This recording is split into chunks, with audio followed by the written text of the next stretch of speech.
trip. You ain't got no bell. You're on a one-way trip. No turning back. 'Cause it's a one-way trip.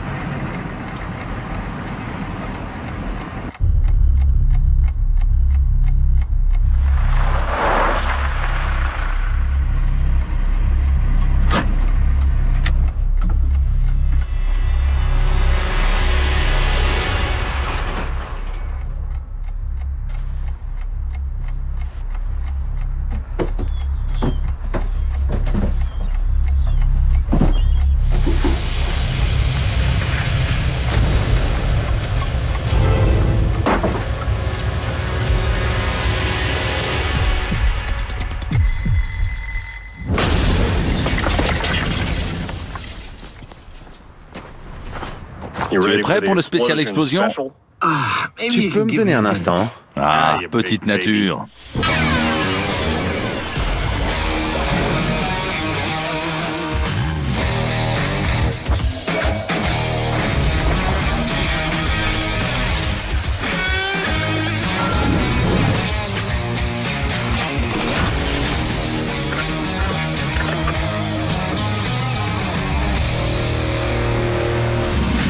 Jamie, la saga MythBusters s'achève. Comment voudrais-tu qu'on se souvienne de nous? Comme des promoteurs de l'esprit critique. Et comment penses-tu qu'on se souviendra de nous? Comme des dynamiteurs. Oui. C'est pour cette raison que dans cette ultime saison, nous allons consacrer un épisode spécial aux explosions. Qu'est-ce qui est prévu? Eh bien, nous allons enfin étudier un explosif auquel on ne s'était encore jamais attaqué. Les mines. Comme ceci. Tout d'abord, nous allons revisiter ce qui est peut-être la plus célèbre et la plus populaire des explosions de MythBusters. Ce doit être le camion malaxeur. Oui, tout juste. Et elle a pour vedette notre MythBuster à titre honorifique favori, Angus MacGyver. Je te décris la scène. Allez, par ici! Un fourgon postal renferme une bombe bourrée de dynamite. Allez, continuez! MacGyver amène un camion malaxeur à la hauteur du fourgon et il commence à le remplir de béton frais.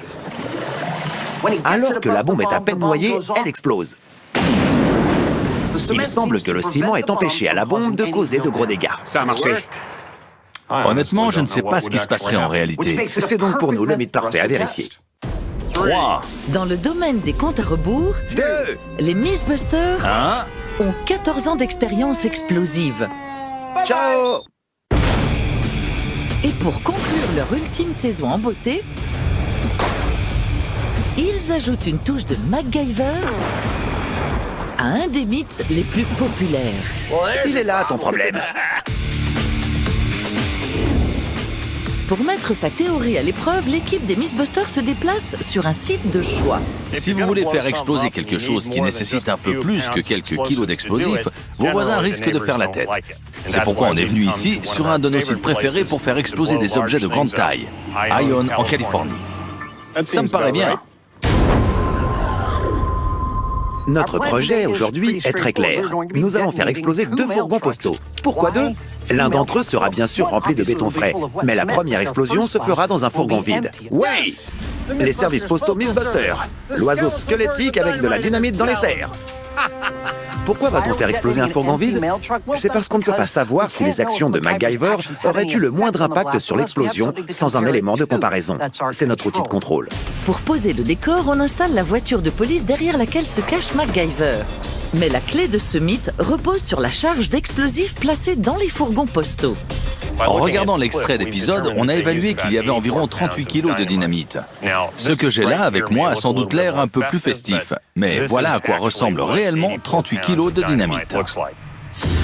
Pour quantifier et comparer les dégâts entre l'explosion de contrôle et celle avec le béton, ils vont mesurer 2 paramètres. Tout d'abord, les fragments projetés par l'explosion. On veut déterminer à quel point les débris sont dangereux et pour ça, on met en place des attrape-éclats. On a taillé tout un bataillon de bonhommes en contreplaqué qu'on va placer dans un rayon de 9 mètres entre le point de l'explosion et nous, afin de voir si des éclats de métal vont voler et s'ils peuvent tuer quelqu'un se tenant à cette distance. Allez, on les coiffe! On admet tous, à l'unanimité, que MacGyver a apporté de l'ingéniosité et du style dans la matière de résoudre les problèmes à la télévision. Mais on évoque rarement sa contribution à la coupe mulet. Taille à son devant, crinière à l'arrière. Leur second paramètre à mesurer, c'est l'onde de choc. Nous allons recueillir des données très précises sur la puissance de notre explosion grâce à ceci, un capteur de pression. Selon toute évidence, l'explosion va libérer une quantité phénoménale d'énergie, principalement sous forme d'onde de choc. Cette onde va atteindre notre capteur de pression. Elle va exercer une légère poussée mécanique sur un petit cristal à l'intérieur du capteur appelé piezo. Il sera relié à un ordinateur et nous indiquera avec exactitude la puissance de l'onde de choc à l'endroit où le capteur de pression a été placé. Avec ces 3 points de données pour les 2 explosions, on devrait pouvoir déterminer avec précision si le béton de MacGyver aurait été efficace en comparant l'explosion de contrôle et l'explosion avec le béton. Prêt, monsieur Heinemann? Ok, on arme. Je suis prêt. Ici MacGyver, explosion de contrôle, fourgon postal vide, 38 kg de TNT à 3, 2, 1... Boum!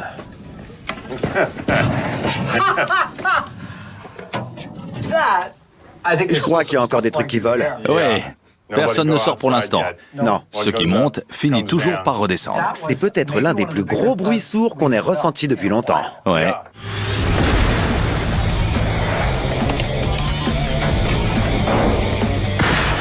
Oui, et c'est le festival. Un festival de débris métalliques Oh, regarde, l'aigle a atterri. et d'attrape-éclats en contreplaqué. Ça doit piquer. C'est le carnage total parmi nos attrapes-débris. Des jambes, des mains et des coupes-mulettes partout. On dirait qu'il n'y a pas un seul attrape-éclat qui soit resté intact.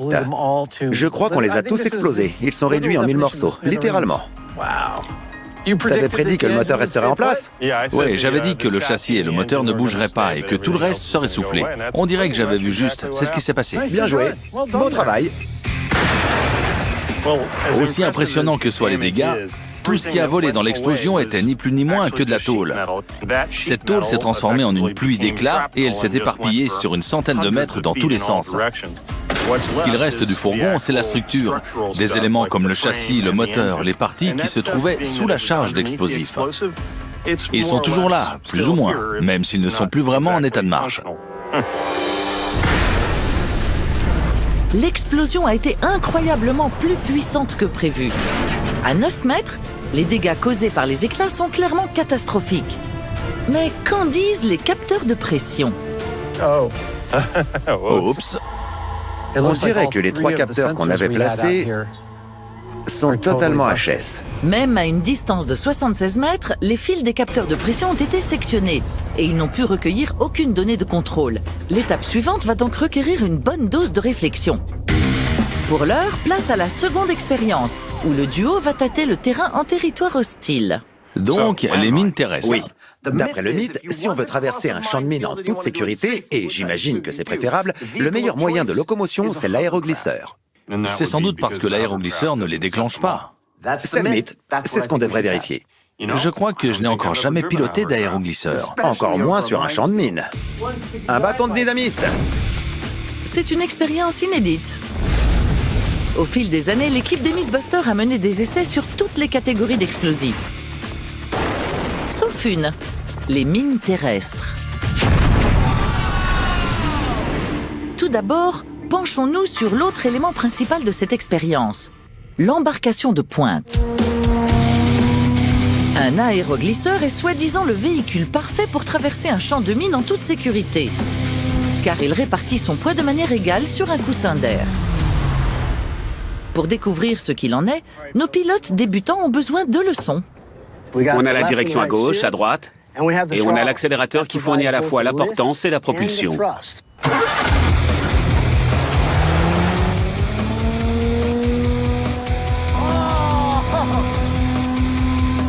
Une fois aux commandes, Adam découvre que cet engin est étonnamment facile à manier. Je trouve qu'il s'éclate beaucoup trop. Oui, et il commence également à avoir une idée de la manière dont 272 kilos d'hommes et de machines pourraient peut-être franchir un champ de mine sans incident. En gros, ce sont des bateaux qui flottent sur un coussin d'air. Ce coussin d'air est maintenu en dessous du bateau par une jupe souple et le moteur insuffle l'air à l'intérieur de la jupe. Stabilisez-le. Là, contre-braqué. C'est parfait. Et voilà! Ouais! Cette hélice carénée et le moteur envoient de l'air vers l'arrière à travers des ailettes, ce qui assure la propulsion et la direction. Je suis peut-être allé un peu trop loin. Je viens de passer environ 40 minutes à faire joujou sur le lac pour m'initier à l'aéroglisseur. Pour tout dire, c'est très similaire à l'apprentissage qu'on a eu auparavant du dérapage contrôlé sur surface humide et à notre expérience du drift. Ceci dit, c'est beaucoup plus extrême que ces deux trucs.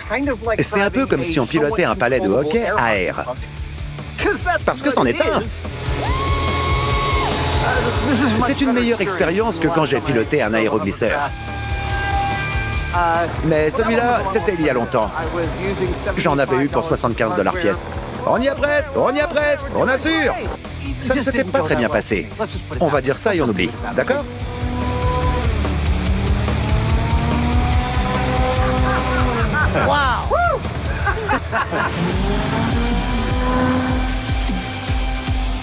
Manier cet engin sur un champ de mines, c'est à mon avis comme diriger un bateau dans une marina. Ouais!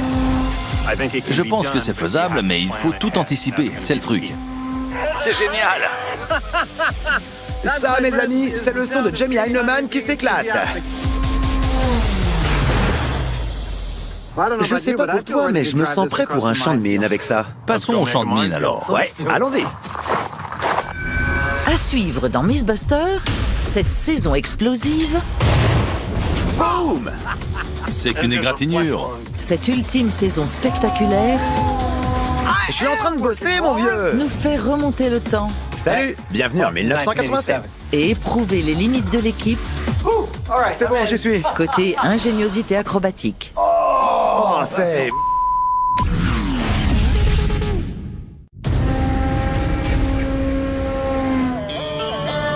Petit retour en arrière. Vas-y. C'est pas suffisant pour éjecter quelqu'un de la cuvette. Les gros booms n'étaient pas si impressionnants. Ni parfaitement reproduits. Et souvent, tout ne se passait pas comme prévu. Est-ce que j'ai perdu un sourcil? Une décennie et quelques plus tard, les Mythbusters ont augmenté leur force explosive et couvert toutes les associations de technologie et de cibles,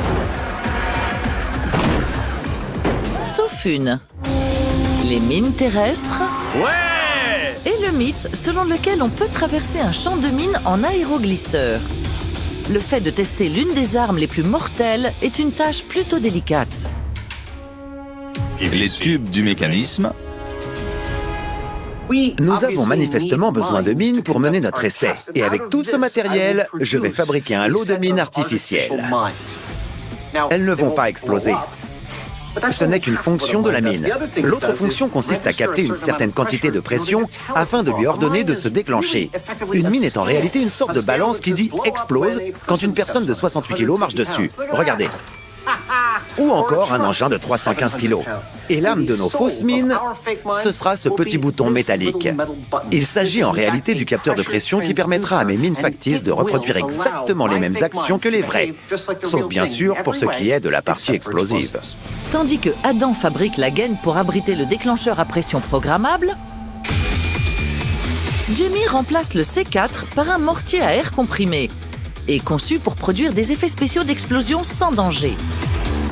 ce que vous voyez, c'est le réservoir. Et on aura un tuyau fixé au bout. Ce tuyau sera rempli de matière qui sera tirée en l'air.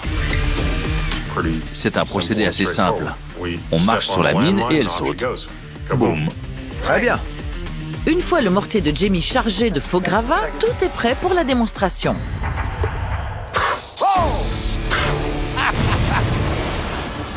C'est génial. Pour moi, c'est au poil.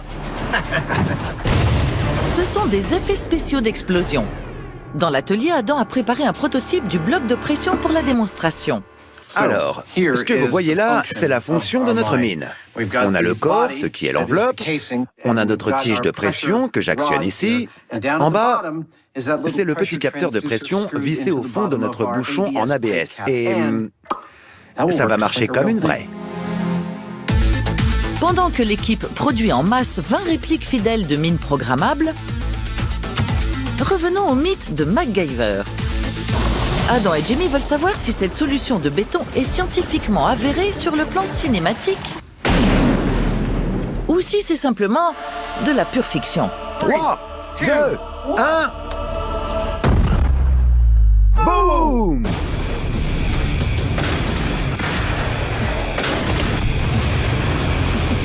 Pour l'heure, l'explosion de contrôle ne s'est pas passée exactement comme prévu. On aime dire que l'échec est toujours une option. Et heureusement, parce que notre système de capteur de pression a totalement échoué. Oups. Mais nous avons un plan B. Oui, on va se concentrer sur les preuves matérielles. Il nous indique qu'à 9 mètres, les éclats ont été catastrophiques. Mais on peut aussi comparer la puissance de l'explosion de contrôle à celle où on va utiliser du béton en mesurant à quelle distance les éclats ont volé. Ce truc est lourd et il a été soufflé à près de 45 mètres. D'abord, on marque les pièces les plus grosses. C'est un des débris les plus éloignés. Ensuite, on prend un cliché aérien. C'est la pièce la plus récente de l'équipement vidéo sophistiqué que Miss Buster a utilisé pour ses tournages au cours des dernières années. Il s'appelle le DJI Inspire One. On utilise ce drone pour capturer la totalité de notre champ de débris en une seule prise. Oui, d'après cette vue panoramique, le champ de débris peut être délimité avec précision sur un rayon maximal de 205 mètres. Avec cette mesure qui a remplacé celle des capteurs de données, on peut amener le fourgon numéro 2. Voici nos 38 kilos de dynamite. La raison pour laquelle je fixe solidement tout ce matériel, c'est parce qu'il est plus léger que le béton et qu'il risque de flotter. Comme ça. Les cordeaux détonants et autres resteront en place, j'espère. Conformément à la charge explosive dans l'extrait vidéo, Jamie a mis une charge de dynamite sur le plancher et une autre juste au-dessus. Les vissés au cadre en bois devraient les empêcher de flotter dans le fourgon lorsque le béton coulera. Ce qui veut dire qu'il est temps de retrouver l'homme de la situation. Ça roule? MacGyver.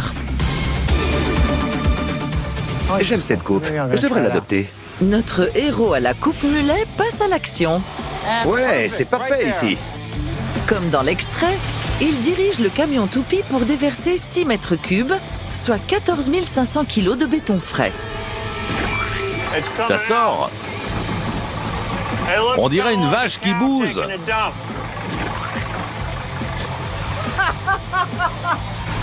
C'est vrai qu'on dirait une vache qui bouse, et pourtant, j'en ai jamais vu.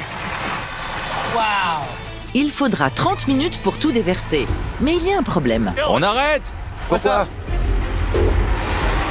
Regarde un peu. Les sacs d'explosifs. Ils sont plus sous la table. En dépit des prédictions de Jamie, On fait quoi? On fait comment?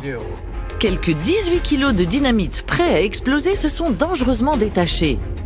Il faut les attacher à nouveau. Et vite. On peut élargir le trou et se glisser au travers. Comble de l'ironie, ils doivent gérer la situation façon MacGyver. Avec le béton qui a déjà atteint 30 cm de haut, ils ne peuvent pas entrer par les portières. Désolé, mais j'enlève ma tignasse MacGyver. Le béton prend rapidement. Le soleil chauffe l'intérieur du fourgon qui atteint la température suffocante de 65 degrés. Et il y a une bombe non explosée qu'il faut manipuler. Ouh, c'est bon, j'y suis. Oh, c'est... Un exemple du périlleux lot quotidien des Miss Buster. Bon, je viens de me rappeler qu'il s'agit de 18 kilos de TNT. Faut y aller mollo. Très bien. Pour s'assurer qu'ils reproduisent l'extrait, Merci. l'explosif fuyard doit être noyé dans le béton. Alors Adam le coince avec une pièce en bois qu'il visse solidement Là, tu n'iras nulle part. avant de s'enfuir avec une nouvelle paire de bottes en béton.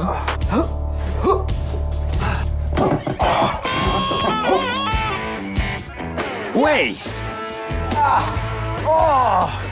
Ouais.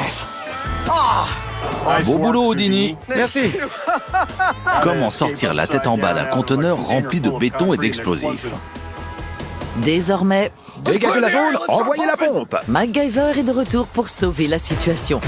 Enfin, presque. Il y a un nouveau problème. Comme si on avait besoin de ça. Le béton doit pousser sur le côté et ça fuit. Il y a 14 500 kilos de béton, près de 15 tonnes. Le fourgon n'est pas conçu pour un tel poids. La pression sur les portières est énorme. C'est beaucoup de courrier. Dans l'extrait, le fourgon n'a pas été affecté par le surpoids. Mais dans la réalité, il tient à peine debout. On arrête tout. L'équipe doit agir vite, sinon c'est le fiasco. Là, je résume. On vient tout juste de noyer la bombe dans le béton. Et on s'efforce, comme diraient les démineurs, de sécuriser la zone. On récupère le matos, tout le monde va au bunker et on fait sauter le fourgon. 3, 2, 1.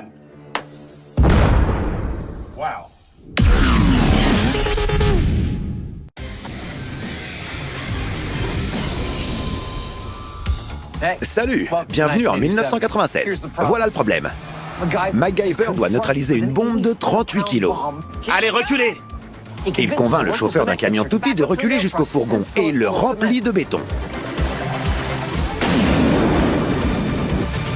La question qu'on se pose est celle-ci. C'est bon, t'es prêt?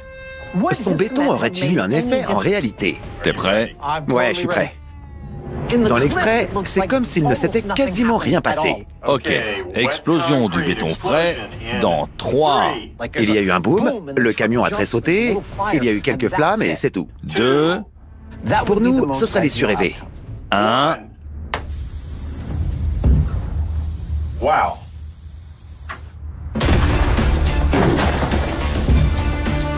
Ça a vraiment explosé et tous les mannequins sont debout.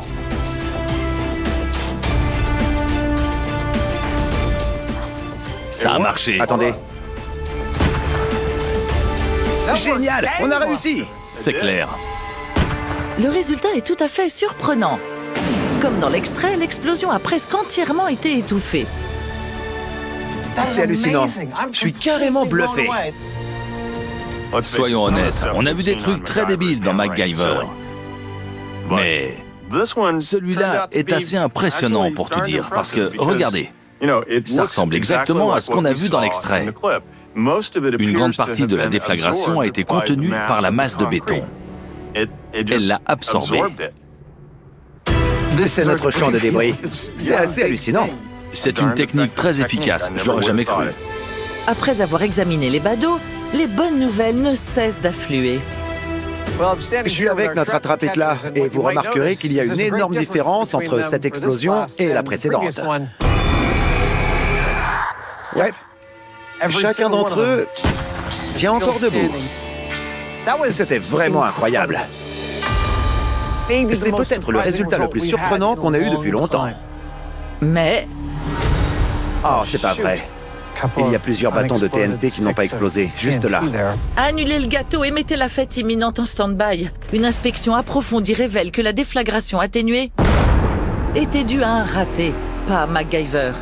Il semble que le béton ait détaché le cordeau détonnant de la dynamite. Rappelez-vous quand je vous ai dit que l'échec était toujours une option. Il est en train de devenir la seule option. On a trouvé un sac poubelle rempli de dynamite non explosée. Alors Jamie, tel un chirurgien, s'est servi du chariot élévateur pour éventrer la paroi du fourgon. Stop! Stop! C'est là qu'on a trouvé un autre sac poubelle rempli de dynamite non explosée. C'est l'autre sac? Oui. On suppose qu'on a seulement fait exploser 2 bâtons de dynamite. Ce n'est pas l'explosion qu'on recherchait. Alors, voilà ce qu'on doit faire. On doit établir une méthodologie pour s'assurer que cette dynamite explose quand elle est dans le béton. Une fois notre plan d'attaque en tête, on l'applique. On fait revenir un camion toupie, on remplit un autre fourgon de béton et on recommence. À suivre dans Mythbusters, on refait tout depuis le début. Tandis que l'équipe s'apprête à retravailler le mythe de MacGyver, à Alameda, il est temps de préparer le champ de mine pour le passage de l'aéroglisseur. On a choisi un champ de mine qui fait environ 15 mètres de long sur 2,50 mètres de large. Le but n'est pas de savoir si on peut ou non esquiver les mines. Le but, c'est de voir ce qui se produit quand on passe dessus avec un aéroglisseur. Nous pensons que cette configuration va nous le permettre. Tous les mètres. Ok, on y va. Cette disposition mortelle en forme de dollar garantit que lors de son passage, l'aéroglisseur va heurter la plupart des mines. Jamie creusera-t-il son sillon? Oui, clairement. Rien ne rend Maître Heinemann plus heureux que d'avoir le bon outil pour faire le boulot. Magnifique! Vous vous demandez peut-être pourquoi on creuse ainsi. Elle est super cette machine. Parce que c'est ainsi qu'on pose les mines. Elles vont rester là, attendant de libérer toute leur horreur à la face du monde. Nos mines ne sont pas autonomes. Il faut les relier à un système qui leur permet d'être des boutons déclencheurs pour notre mortier à air comprimé. Aussi, permettez-moi de vous présenter nos mines. Ouais. Souvenez-vous, on les a faites à l'atelier. Elles ont été peintes, on a apposé le nom et un câblage en bus afin de relier les mines à notre système central, ce qui nous permettra de régler les pressions auxquelles elles sauteront et déclencheront les mortiers. Tandis que Jamie passe la journée à creuser des tranchées pour faire les 20 mines et mortiers, Adam décide de faire un essai d'aéroglisseur. Ouais! Une ou 6 ou 7 fois de plus. Ouais! J'attends le moment où Jamie viendra me dire « Arrête de faire l'andouille, je creuse. Il est temps que tu bosses. » Là, je lui répondrai « Mais je bosse, mon vieux !» Les joies de l'aéroglisseur mis à part, poser ce champ de mine haute technologie est une entreprise colossale de 2 jours. Il y a 20 mines. Chaque mine est connectée à un câble. Des câbles de signal qui relient chacune d'entre elles à un mortier. Et l'installation électrique qui relie le mortier au centre de contrôle. On doit également s'assurer qu'il n'y a aucune fuite dans les charges pressurisées. Je constate de petites irrégularités ici, mais c'est insignifiant. Je pense qu'on peut y aller. On se croirait un peu dans les coulisses de Miss Buster. Les gars derrière moi sont en train de nous aider à faire du liège pour nos mortiers. Si vous vous rappelez, on utilise un peu de terre à foulon et du liège noir. On le reçoit sous cette forme en gros blocs. On les frite pour en faire des petits morceaux. Comme ça, quand ils voleront, ils ressembleront à des pierres. C'est une astuce classique d'effets spéciaux. En parlant d'effets spéciaux de cinéma, dans cette expérience, nos mines sont en réalité des instruments scientifiques avec des mortiers de cinéma.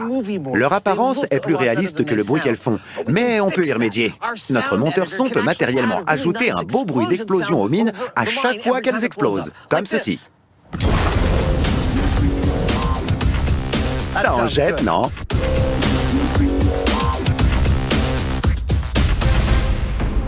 Je dois dire que c'est l'un des chantiers les plus compliqués dans lequel on se soit lancé. Ça fait 2 jours qu'on creuse, qu'on pressurise, qu'on pose des mines, des mortiers, qu'on câble et qu'on teste. Et tout ça pourquoi? Créer un champ de mine fonctionnel, mais sans danger pour notre expérience. Et le plus important dans le champ de mine, ce sont les mines. Elles sont activées par un petit capteur de pression qui agit comme une balance, pour qu'on puisse les déclencher à la pression qu'on aura déterminée. Quand elles se déclencheront, les mortiers de cinéma qu'on a enfouis feront pouf.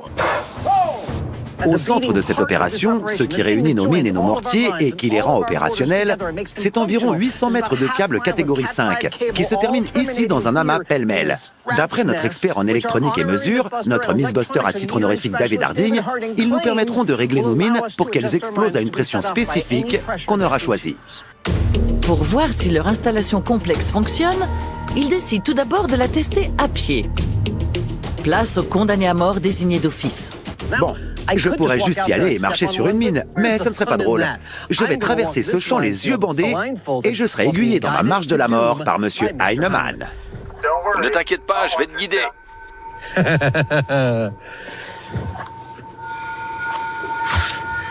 Parfait. T'es prêt, David? Arme le système. Le système est armé. Depuis le centre de contrôle, chaque mine est calibrée pour se déclencher à une pression de 15 kg. Au moindre petit pas, Adam éprouvera la pleine puissance des effets spéciaux d'une explosion de cinéma. C'est bizarre. Je dois dire un truc. Je sais qu'il n'y a aucun danger. Début de la traversée du champ de mine. Et que je ne serai pas blessé par les mortiers qu'on a fait, mais ça stresse quand même un peu.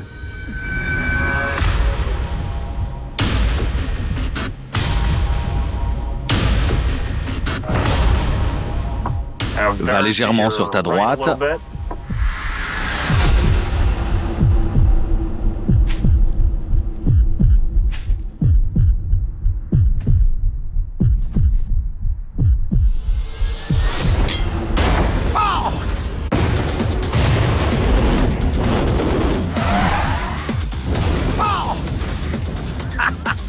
Ah, c'est rien du tout. C'est qu'une égratignure. Le champ de mine est effroyablement réaliste et complètement sans danger.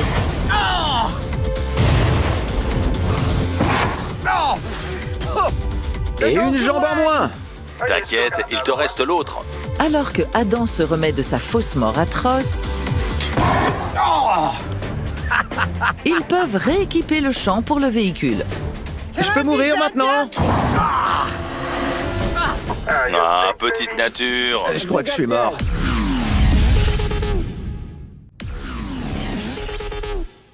On est ici pour vérifier le mythe selon lequel on peut traverser un champ de mine en aéroglisseur sans incident, sans qu'une mine explose. Avant tout, nous devons définir ce qu'est réellement une mine. Il en existe des milliers qui peuvent se déclencher par des tas de facteurs différents. Certaines se déclenchent par électromagnétisme, d'autres par des vibrations, mais la plus courante est celle qui se déclenche par pression. C'est celle qu'on a choisie pour ce test. C'est en réalité une sorte de balance, reliée à une bombe. Ah, petite nature. Après un premier essai réussi du système de détonation, l'équipe recalibre les mines sur le paramètre anti-véhicule et se prépare pour le test de contrôle comparé. David, on règle les mines sur 136 kilos? Très bien, 136 kilos. Excellent. Avant d'envoyer l'aéroglisseur au combat, la Jeep de Adam, équipée d'un minigun en plastique, va servir d'élément de contrôle. C'est le moment de vérité. Il est temps de commencer notre test véhicule contre mine. T'es prêt, Jamie? Je redémarre le moteur. Une fois qu'on aura vu ce qui s'est produit avec la Jeep, on pourra passer à l'aéroglisseur et lui faire suivre le même parcours. Démarrage de l'opération mine paramétrée sur le véhicule dans 3, 2, 1, c'est parti! La Jeep pèse un peu plus de 1360 kilos. Et d'une! Et un quart de son poids, 340 kg, repose sur la surface de contact relativement petite de chaque pneu, ce qui a pour effet de déclencher sans peine Ça salit ma voiture! toutes les mines qu'elle heurte. Pour l'aéroglisseur, c'est différent. Tout son poids n'est pas concentré sur une seule petite partie. Ah, ça a bien marché, non? Il est temps de passer à l'aéroglisseur. La question est la suivante. Est-ce que son poids ou la pression verticale qu'il exerce vers le bas sont suffisants pour déclencher l'une de ces mines? Ma prédiction est que l'aéroglisseur va passer sans problème. Même si en pleine charge, avec un pilote, il pèse plus de 272 kg, je ne le vois pas exercer une pression de 136 kg sous sa jupe. Personnellement, ça me paraît impossible. On va bientôt le découvrir. Avec Jamie sur la sellette et un champ truffé de mines haute technologie prêtes à exploser, l'aéroglisseur pourra-t-il traverser ce terrain miné de charge anti-véhicule? Oh ouais, le voilà! Oh ouais! Ouais! Il n'a pas déclenché une seule mine, c'est génial! Ouais! La traversée a été paisible et sans explosion. Oh ouais! La configuration en forme de S a fait en sorte que Jamie heurte la plupart des mines, mais pas une seule n'a explosé. Ouais! Tu veux faire un second tour de piste? Ouais, j'arrive. Un peu plus lentement cette fois. Ouais! Même en réduisant la vitesse, ce qui donne aux mines plus de temps pour percevoir le passage de l'aéroglisseur, Heinemann s'en sort indemne, haut la main. Pas une seule explosion, c'était magnifique! Ouais! Comme vous l'avez vu, on a traversé le champ de mines avec un véhicule. Et des mines ont explosé. Avec l'aéroglisseur, rien de tout ça. J'avais raison. J'aime avoir raison. De temps en temps. Ça peut vous paraître contre-intuitif qu'un aéroglisseur de 272 kg ne déclenche aucune mine calibrée pour exploser à 136 kg. Mais ce mythe repose précisément sur le type de pression exercée. Celui d'un pied, d'un pneu de voiture, ce sont des sources ponctuelles de pression. L'aéroglisseur, lui, répartit son poids de manière égale sur toute la surface de son empreinte, à travers l'intégralité du coussin d'air sur lequel il glisse. C'est pourquoi il ne peut pas déclencher nos mines. C'est pour cette raison que ça en fait l'engin parfait pour traverser un champ de mines. Il fait tout de même 272 kilos. Comment distribue-t-il cette masse? Et un aéroglisseur peut-il traverser n'importe quel champ de mine réglé sur n'importe quelle pression? Maintenant, c'est le moment de vérité. Nous venons de calibrer notre installation sur un type de pression antipersonnelle, c'est-à-dire à 15 kg, pour déclencher les mines. J'ai déjà traversé le champ à pied, et j'en ai fait sauter pas mal. C'est bon, Adam, tu peux y aller. Parfait, allons-y. Traversée du champ de mine en aéroglisseur avec un calibrage réglé sur antipersonnel dans 3, 2, 1, c'est parti.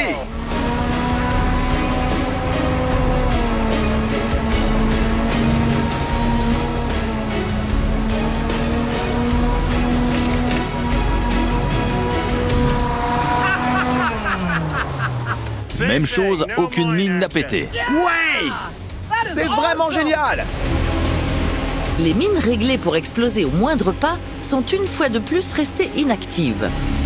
Puis Adam essaie de stabiliser son engin pour exécuter plusieurs 360. Ouais. Tu peux le maintenir sur un point?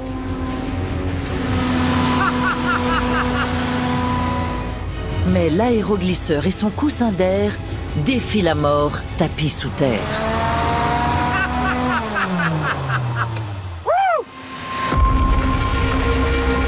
À ce stade, on pourrait dire que les résultats parlent d'eux-mêmes. Mais va-t-on en rester là? Allez, vous nous connaissez. Vous le savez. On va pousser cette expérience jusqu'à l'extrême. Et c'est ce qu'on s'apprête à faire. On a réglé les mines pour qu'elles se déclenchent à 2 kg. Le lapin de Pâques pourrait les faire exploser.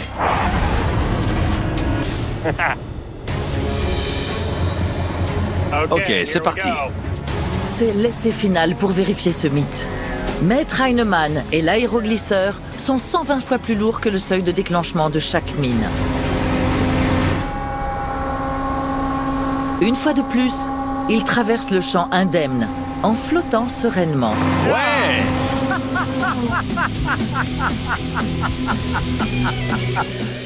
Ça n'a pas déclenché une seule mine.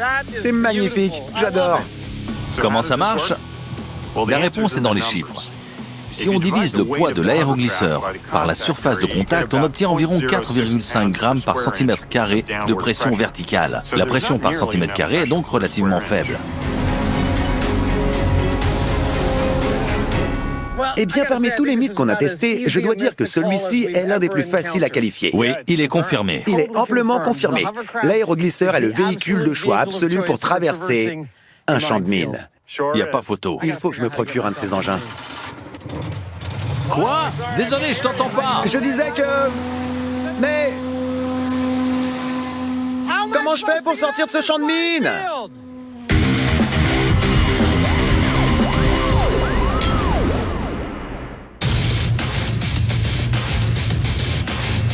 C'est bien, là. Ok.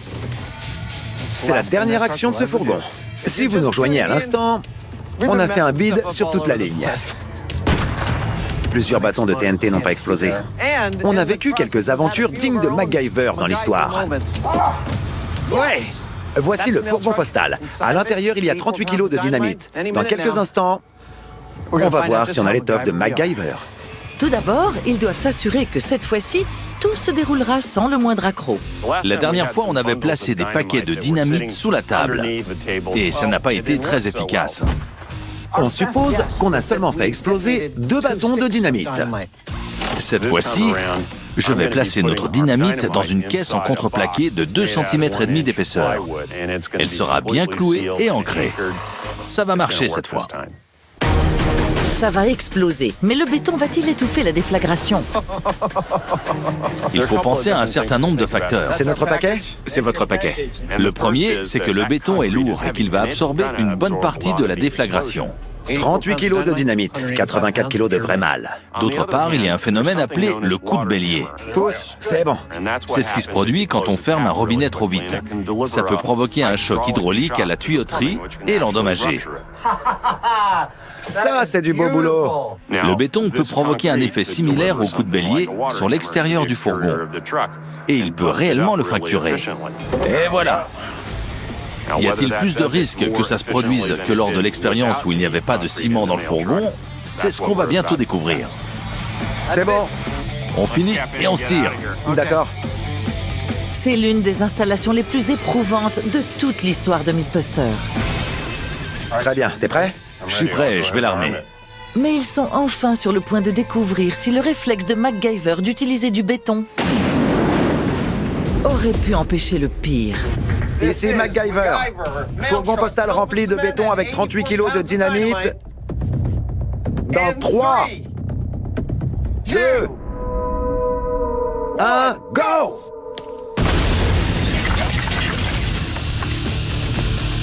Il y a eu un jet vertical. Ça a fait un bruit sourd.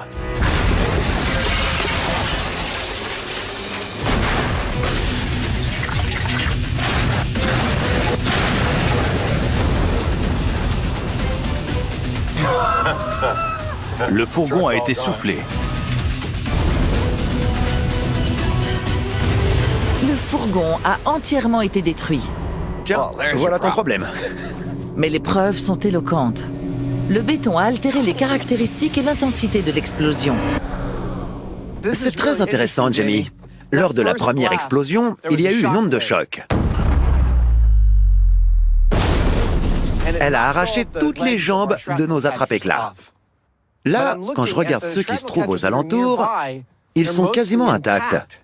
Je vais donc m'avancer en disant que l'onde de choc n'a pas été si phénoménale. On dirait que la force est partie à la verticale et que pas mal d'éclats sont sortis. C'est intéressant. Contrairement à l'explosion de contrôle, cette fois-ci, il y a un trou dans le sol. Ça a fait un cratère.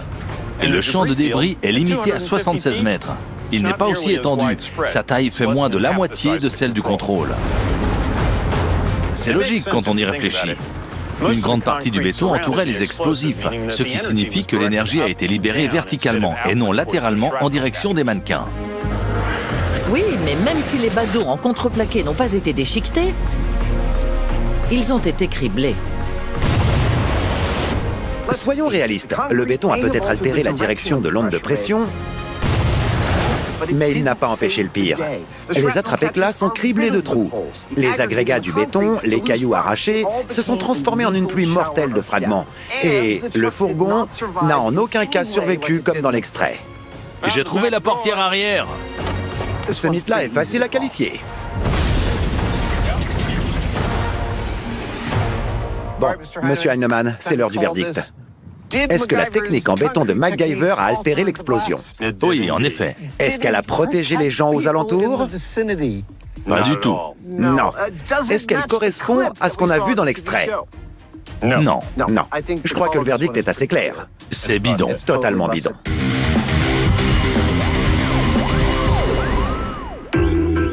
Tu sais, à ce stade, on a sans doute fait sauter plus de saleté que n'importe qui sur cette terre. Ouais.